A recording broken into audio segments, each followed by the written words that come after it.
Hi, Cindy. Thank you so much for joining me on Misunderstood. Yeah, thanks for having me. So the first thing I wanted to start with, there is a distinction between a psychic and a medium. Correct me if I'm wrong, but most people in the modern world use the terms interchangeably. So I wanted to start with the definition from you and the difference. Yeah, that's a great question. So, psychics pick up on past, present, and future. So, if you're going to a psychic, you would be asking questions about your own life, people in your life. A lot of people ask questions about relationships, work, so on and so forth, right? Mediums communicate with spirits, with energies in other dimensions. So, all mediums are psychic, right? So, I call myself a psychic medium just because I want people to understand that I can do both, but medium would be enough technically to say I'm a medium, right? But I'll say like not all psychics have the same level of mediumistic ability. So some people will just work on a psychic level, which is amazing, but they won't really go into connecting with the spirit world. And I particularly prefer to work with spirits. So anyway, that's the difference. But a lot of people, you're right, they don't know that. So, and explain this like spirit world as opposed to people that are dealing with tarot cards and, talking about your past and if you're going to marry the person you're with now or whatever. So, like, how do you identify what you're good at? Yeah, just through experience, through trying different things. I teach mediumship a lot and intuitive development. And I always tell my students just be open to whatever is happening. And some students find they're just working on a more psychic level, but it's one is not better than the other. So I really want to stress that. They're both really useful. But you won't really know until you get validated, until you try different things. And psychic work is really. I have a friend who's a psychic investigator, so she works with law enforcement to help solve crimes. That is not my forte. It's not my cup of tea necessarily, but like I see how powerful her work is, and she's really good at what she does. She literally works with law enforcement to help solve murders, find missing people. It's pretty amazing. So I've always wondered about that because you see that a lot on shows and you never, well, you assume it's mostly scripted, but it's like if somebody can actually speak to the dead, why, and they're dealing with a homicide, wouldn't they be able to, conjure up the spirit of the person that died and find out who killed them or where their body is if they're Not missing? necessarily. I mean, and look, like television, the shows that I'm on are not scripted. Like when I'm walking into an investigation, I'm going in, they don't tell me anything. So I'm on Dead Files season 15. It's a new show that I'm on. I mean, the show's been on for a long time, but I'm a new co-host to the show. Yeah. When I go in, they don't tell me anything. I have no idea whose house I'm going into. Like a lot of times a hotel is 40 minutes away from the actual location that we're investigating. I walk in, I see what I'm getting. They don't tell me whether I got anything right until the end either. So it's one of those things where Wow. like you just have to like show up and just get what you're getting, trust that it's going to work out, and that's all that you can do. But it's not necessarily like if somebody's working on a psychic level, they might be able to see where the body is. They might psychically be able to see who killed the person, but if they're working psychically, that doesn't mean they're connecting to the spirit of the person who's on the other side because they might be more psychic than they are mediumistic. So you said that sometimes you'll walk into a place and get a feeling. How do you turn that on versus turn it off? I mean, I would assume that if you can't just have a conversation with anyone from like the supermarket to your family and like hear these spirits all the time, right? No, that would be awful. Yeah, so no, I do not walk around talking to dead people all day. I have Okay. a life that I want to live of my own. I try to be as grounded as possible.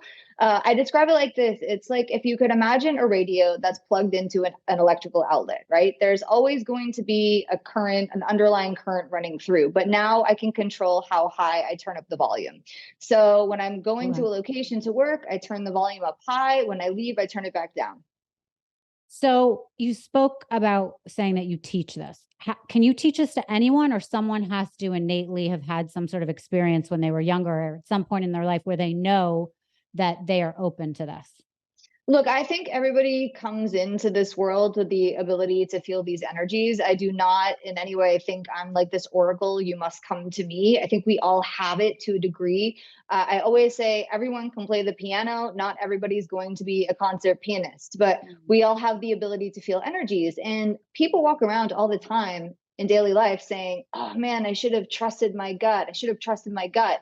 what they're really saying when they say that is I should have trusted my intuition. I should have trusted my psychic ability, just using different language. And I can't stress enough how important language is when we're talking about this subject, because people feel a lot more comfortable saying intuition, or they feel a lot more comfortable saying, I had a dream that this happened and then it happened.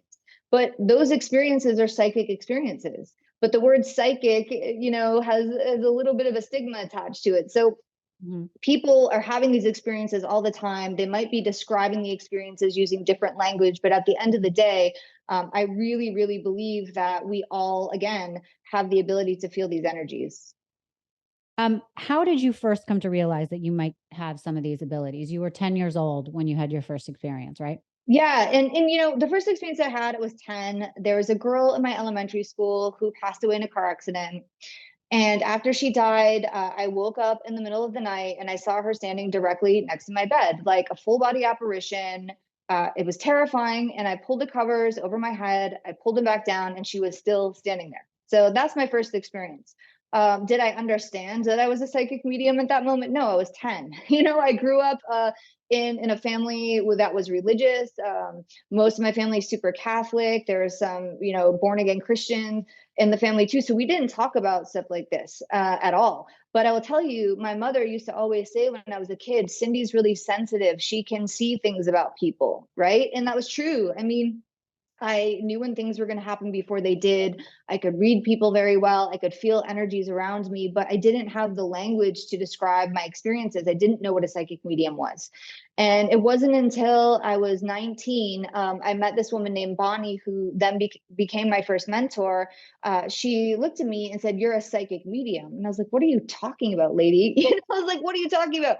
But she was also a psychic medium. So she saw that in me. And I would spend time with her and she would talk to me about metaphysics and psychic things and mediumship and spirits, and it still wasn't quite landing until my 20s when it just started making more sense. And then I looked back at the experience that I had when I was a 10, and I was like, oh, that really was real. I really was seeing a spirit, because for many years I never forgot that experience. I knew something happened, but I didn't know, was I dreaming? What was that, right? And then I realized all along, like, all these experiences I was having were because I'm so sensitive and I'm a psychic medium. But it's really common for people to have dreams of their loved ones after they've died. I mean, it's like, I ask it all in my live events. I do a lot of live events where I tour and bring through people's loved ones who have passed away. And at the beginning of every live event, I ask people, how many of you have had visitation dreams of your loved ones after they've died? And I'd say in almost every audience, it's at least 70% of the audience. It's huge.